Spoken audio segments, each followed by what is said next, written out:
Hi, embroidery friends. Can you believe it's just days away from Valentine's? I know, right? Well, today I thought I'd pop in and share a special little project to help you with your tablescape if you are doing a Valentine's tablescape. We are going to make some in the hoop heart ornaments, okay? I'm going to use the heart ornaments as a napkin ring. So basically all I'm going to do is tie some thread through the little hole in my heart ornament so that I can run some thread around there. Actually, I'm going to use twine. I have some sparkly white twine here.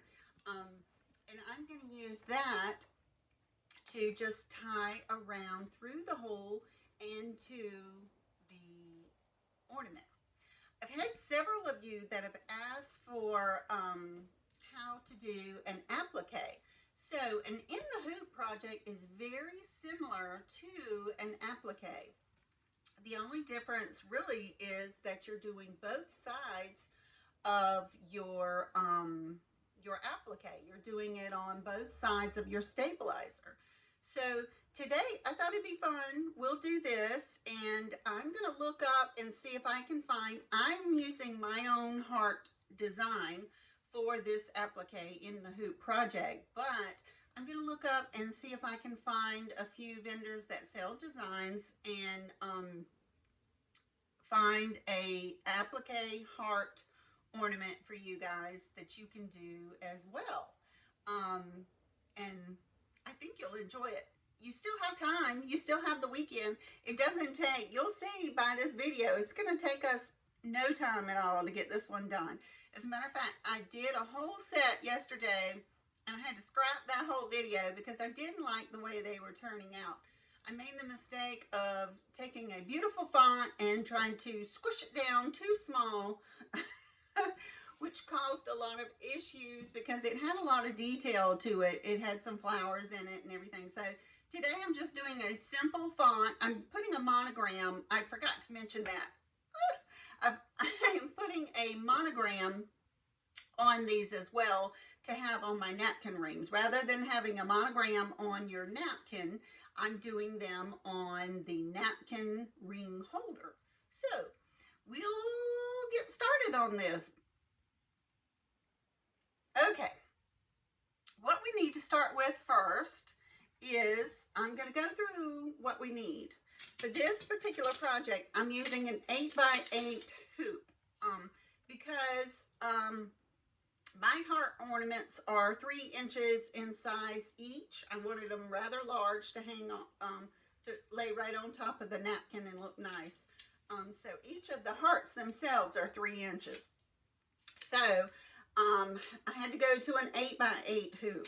Okay, I've already cut out. I have 1 sheet of stabilizer. This is tearaway. This is what you'll need for this in the hoop project. It's a very stiff piece of tearaway. I'm not sure what the weight on this. I know it's probably 2.5. Might be heavier on this one, but I'm not sure. It's a nice stiff piece of tearaway, which makes it very easy when you're doing this project while you're doing your cutting. It's very stable, very recommended. Okay, then you're going to need your pieces of fabric. For my top that the monogram is going to go on top of, I'm actually going to use this black. I know, you're going to be black? What is she doing? Valentine's black? Well, you'll see if you link on to the tablescape that I'm going to post as well. You will see why I'm using the black. And for the back, and you're going to be like, oh my gosh, she's got this all wrong. This is going to be my back. The back is what's going to cover the detail or your back stitching of your monogram. So you won't be able to see any of that. You'll just see this beautiful heart fabric. And you will see this in my tablescape as well if you watch that video next. That one shows a beautiful table runner that I made. Oh, you really have to tune in to see that one because I loved making that. I was going to make placemats, and then I decided, or I remembered, I actually already have Valentine's placemats. So I decided to go with a table runner. Well, I had 2 panels made, so I had to make 1 more panel. And you'll see that if you tune in to the next video. But for today, let's get back to what else we're using. We're going to use, I'm just going to use 1 color for this project. Now, the layout in my machine has multiple colors, and that's to help my machine to know when to stop in between each item that I need it to stop between. You can, if you want to, if it helps you when you're doing your appliques or in the hoop projects, you can use like separate colored fabrics. But of course, I like to do what I'm used to, what I know I'm going to use in the end, especially if I'm using all the same color for the monogram and the outline. I like to just use the one so I don't have to change my thread several times. But you know, it might help you if when you're first starting out to go ahead and change those thread colors. Just remember when you're doing your placement stitch and your tack down, and then you'll have a satin stitch on top of that. If you're using like maybe a light satin stitch border to cover up your tack down stitches, you don't want a dark tack down.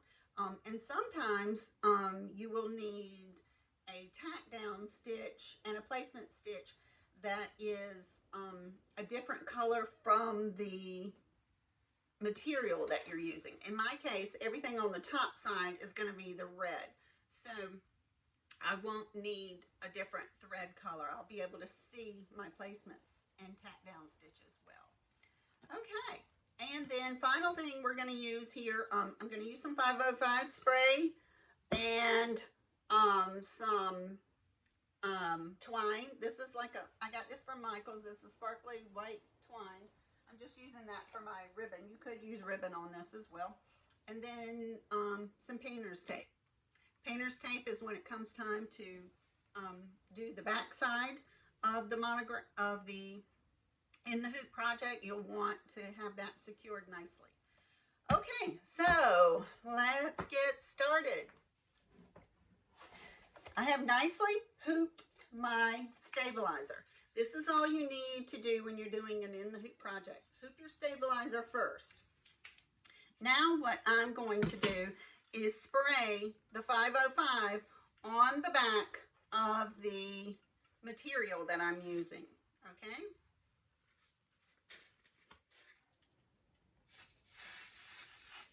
And I just do a light spray of that. And then I'm going to lay my material flat in the hoop.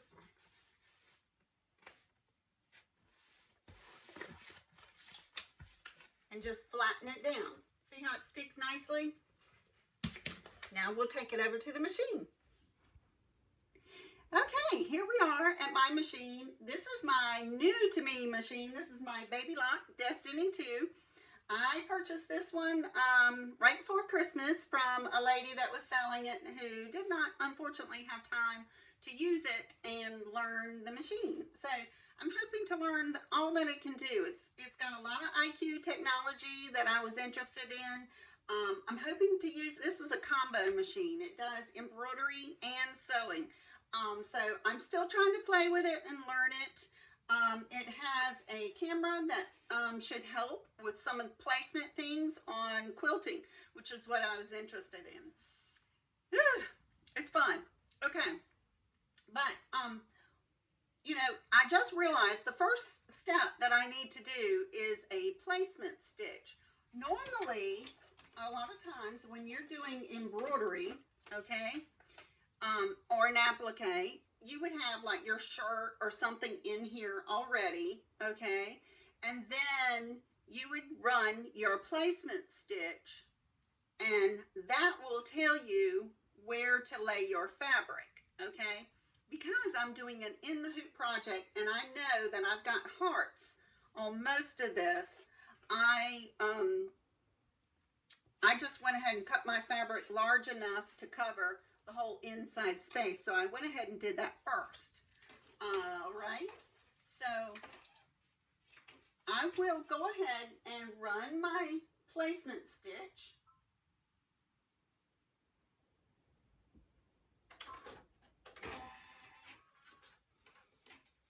And then after that, I'm going to run my tack down stitch. So I'll be right back after both of those stitches run.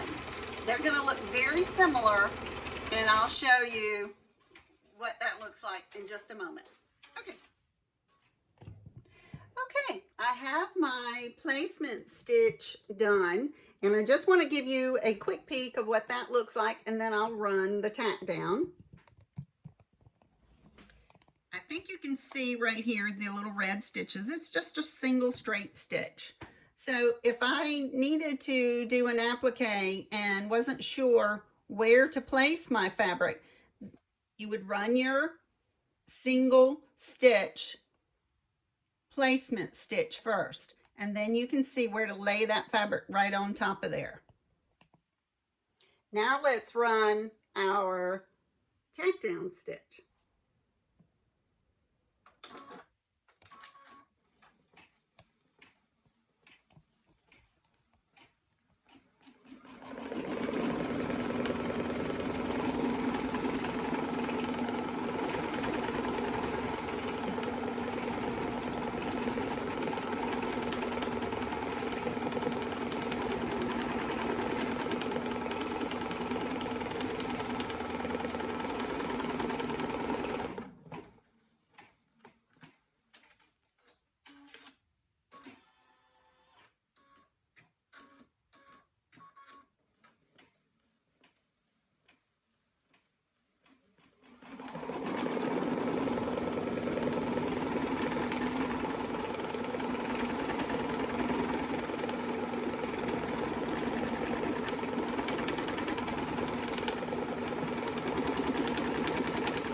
Okay, now we have our tack down stitches done, and it's time to cut out around the shape of the heart. Okay, this is the point that you take it out of the hoop, not out of the hoop. Take it off the machine, the hoop off of the machine. Okay, don't take it out of the hoop. You're not going to take it out of the hoop until you're finished, but you can remove your hoop from your machine. You'll need to mostly to do a proper cut. Okay, so I've got my hoop out, and because I like to see close up, I have my readers on. I have contacts, but I still need readers for cutting. And then you're just gonna, and these are the scissors I like to use. These are little snips. For me, they're just very easy to maneuver and control. You know, whatever scissors you need that help you the best is fine. At this point, what we're gonna do, I like to lift up my fabric somewhat like that. I don't know if you can see that. And then I'll just cut on the outside of my heart. I'm going to go as close as I can to the threads without cutting the threads. So you want to go in as close as you can. That's why I like my little snips so much, because they get really close. Now I'm going to have to pause a minute because I just realized I have my straight snips here.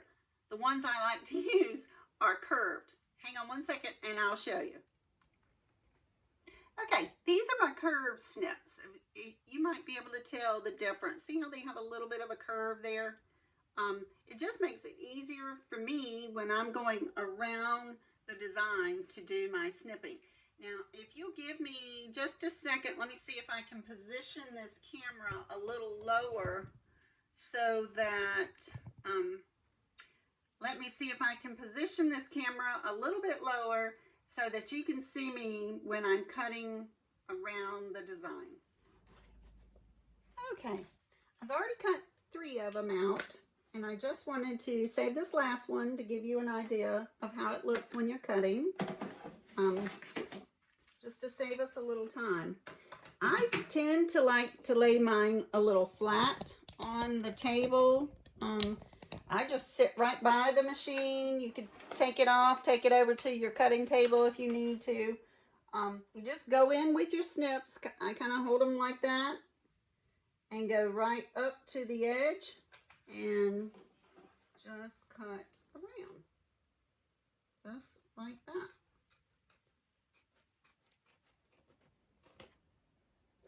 I tend to rotate my hoop a lot, as you can see. Now, also what might help is if you hold your fabric up a little more.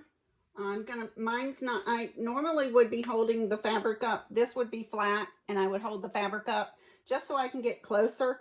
But because I'm trying to hold, because I can't get my camera to angle enough to show you that. I'm just going to leave it like this and just snip really close in there.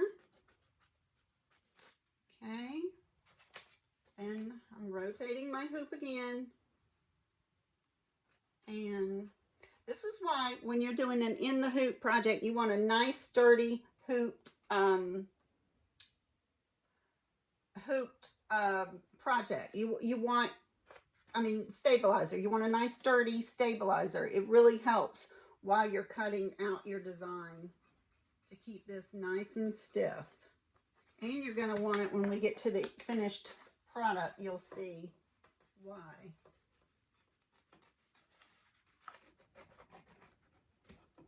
Okay, so I've cut out my last heart. I see a little area I want to go in. As you can see, I've gotten as close as I could. I have some areas that are kind of sticking up there that I can come in and fix a little bit. But if you've got a well digitized design, all of this is going to be covered up with your satin border. So, but you do want to always try to get as close as you can, because if you don't get as close as you can and you're out here, your satin border is not going to reach out there, so you're going to see fabric frays around the end. If you have a fabric that you know frays quite a bit, you may also want to use a heat and bond on there to prevent that. So at this point, we're ready to go back on the machine and to do our monogram now.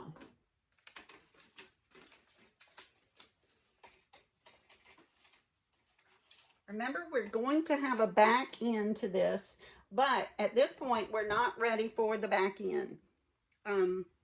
Because you want your monogram to go on first, and then you will do your back side. Okay, we are just about finished with the monograms. I thought you might want to take a peek.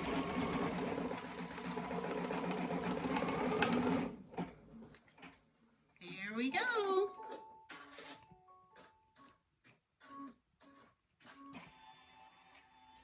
Oh, they turned out beautifully.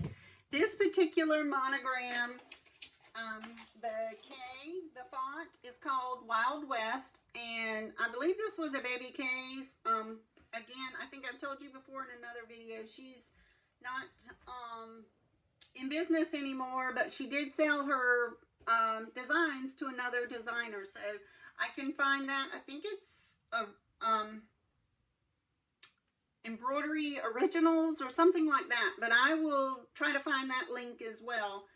If you like that font, that's Wild West. Okay, I just liked it because it's nice and thick, and I thought it would just be really pretty, stand out nicely in the red.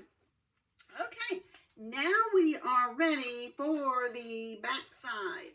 Okay, at this point, what I'm going to do, I am going to change out my bobbin to a red bobbin.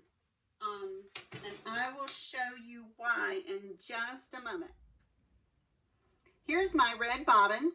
I have this that I just wound using my red thread. I have several bobbin cases from doing freestanding lace and from doing projects such as these where you want the back to make sure it matches up with the front.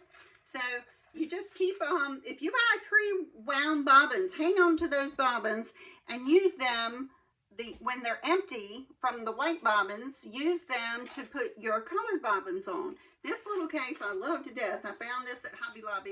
It's two-sided, and I've already got it filled. This was the first one I bought. It's plastic and just pops up on the top. I'm not real crazy about it, but I'm still using it because I need it. I need another one of these. Anyway, okay, so let's move on. Now, let's put our red bobbin in. And in case you're new to sewing or embroidery, I'm going to share a little tip that someone gave me one time, and it didn't click until I actually saw what she meant. If you're not sure on these flatbed machines how to put your bobbin in, you want to always put it in so that it looks like a P. You have a strand hanging down. If you see this, I'm going to turn this way so that when you're looking at it, you can see. You see how my thread is coming off that way? And it looks like a P. Well, that's the way you put it right down in your machine, okay? If you put it the other way around, sometimes you will get your bobbin will come up on the top. That means you've got it in backwards. So if you're using like a white bobbin thread and you have a red monogram and you see that white coming in on the monogram, it could mean something as simple as you put your bobbin in backwards. And believe me, I did that many times until I finally understood exactly the way to place it in the machine. This goes for the sewing machines as well. Hold that bobbin like that in your hand and let that thread come off that way, like a P. Okay, so now we're going to put it in flat down, and we are putting our bobbin cover back on. Okay, now this is the point we're ready to put the back on. The first thing that needs to happen is we need to put our fabric on here. So I'm going to go over to my table and I'm going to spray my fabric again with the 505 so that I know it's laying nice and flat on here. And then I'm going to run some tape. I will show you that in 1 second. All right, I have sprayed down my fabric and placed it so that it lays nice and flat. And then I took my painter's tape and I've just got 2 ends done here. I only did 2 because I know using that 505 is giving me enough security as well. And let me just say, a lot of people that don't like using the 505 because they are concerned or they've had experiences with it gumming up their needles and they didn't want it to gum up the machine as well. I've not had that problem with 505, but if you do, that's fine. I mean, you don't have to use the 505. I find it really helps keep things a little more stable too. I look at it as a second stabilizer. Okay, so now we have the fabric on the back side. What we're going to do is run our next tack down stitch again. It's basically just another straight stitch that's going right on the top, but of course it'll go through all the way to the bottom.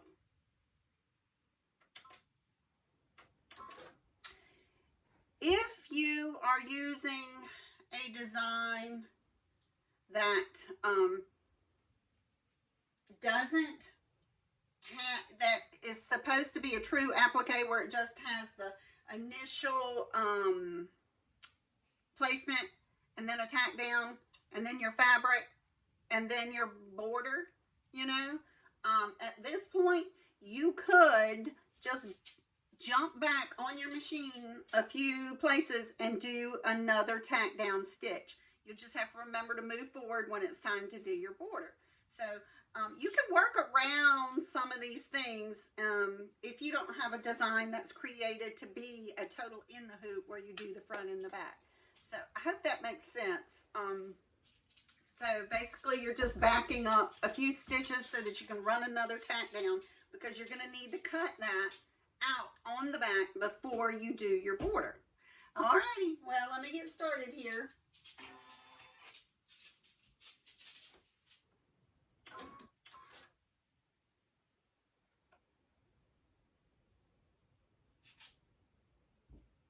Uh-oh, what happened?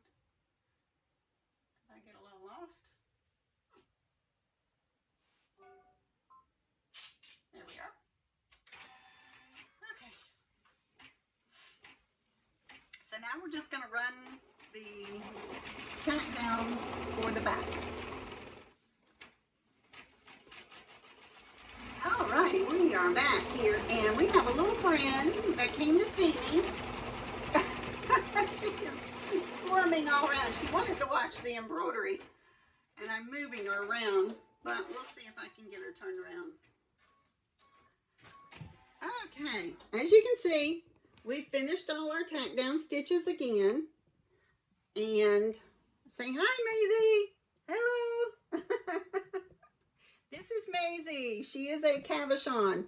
She is one of two of my dogs that stick by my side all day long when I'm home. Okay, Miss May, you have to go down for a minute. Let's hop down. There we go. I think she's wondering, who am I talking to? Okay. So I'm gonna now again. I'm gonna take my hoop off of the machine. I'm not taking it out of the hoop. Just taking it off the machine. And I'm going to go on the back side. I don't know if you can see. I'm going to cut all around those hearts as well. Same as we did with the front. Alrighty, we are almost done cutting out. Again, you're just going to go all the way around the edge when you're cutting, as close as you can to your thread without snipping your thread. Again, these snips really make it very easy for me. You see I was a little wide there. I may have to come back. That's because I'm trying to hold it up in the air while cutting, which is not what I normally do. I normally lay it flat to do my cut around. I enjoy cutting. A lot of people don't. They'll use a Cricut or a Silhouette to cut out the shapes ahead of time and place them on there. And then run the tack down stitches and the placement, or after they have their placement stitch. For me, I just find it's easier to be more accurate this way, and then just cut it out. It's like paper dolls to me, you know. I really enjoy it. Okay, so I'm gonna go back and trim that one up just a little bit more. Okay. Now we are ready to put this back on the machine. And the next stitch will be our satin border.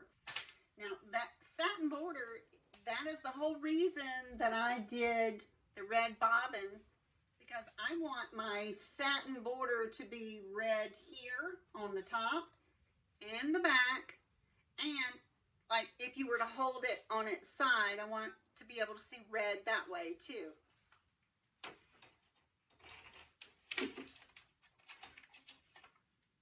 Okay, we will put this down and get started with the satin border.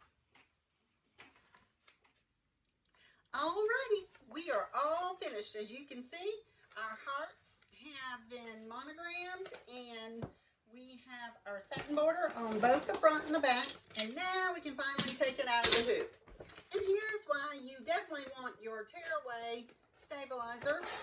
All you need to do at this point is just tear it away from the edges. Ta-da!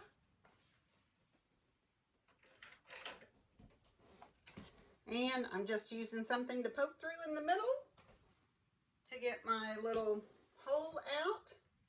And this is where I'm going to run my thread.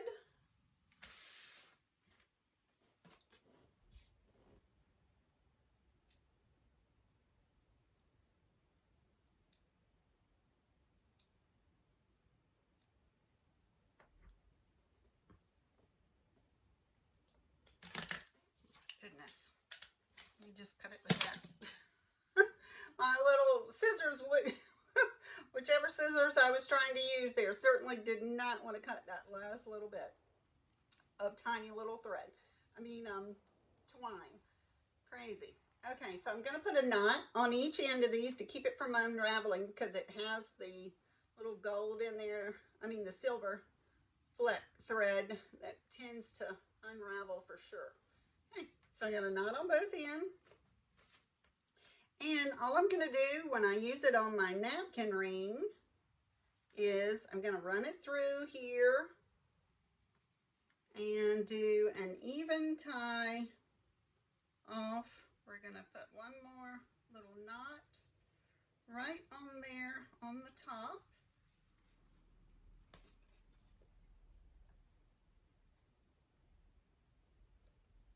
Just like that.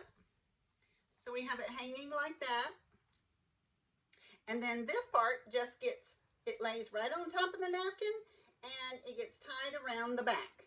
So there you will have an ornament that you can use for your table napkins. Instead of monogramming napkins, you can monogram little in the hoop projects and use them for your napkin rings. Isn't that fun? Okay, well, if you like this idea, be sure and check out the tablescape so you can see the whole picture come together. Alrighty friends, thank you so much for joining me today. I hope you enjoyed this video. If you did, please give it a like and a thumbs up, and I'd love to have you subscribe, but more importantly, I'd love to hear from you. Let me know you're here. Let me know what you thought about the way this project was put together. Please understand, I definitely am not a major professional, but I do enjoy doing home projects, especially for decorating around my home. Alrighty, thank you everybody, and I hope you have a wonderful Valentine's. Bye-bye.